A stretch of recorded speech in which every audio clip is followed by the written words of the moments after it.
Alright, this is my program for estimate pi using Monte Carlo Simulation and talking a polygon and size. So let's see it.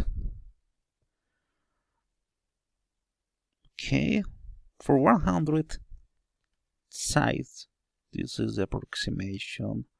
Look at that.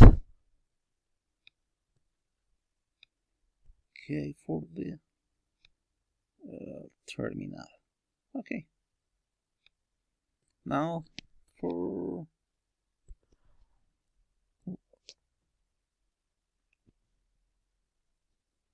for 1000 sites. Here we go.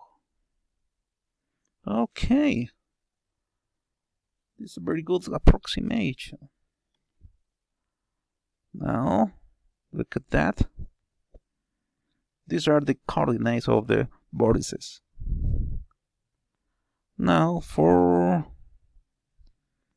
1,000,000 sites. Here we go.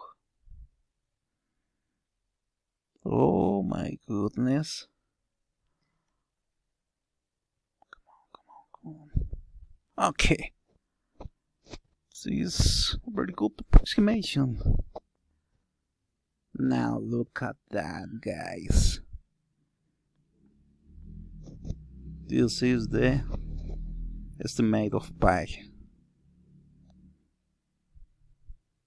Enjoy it.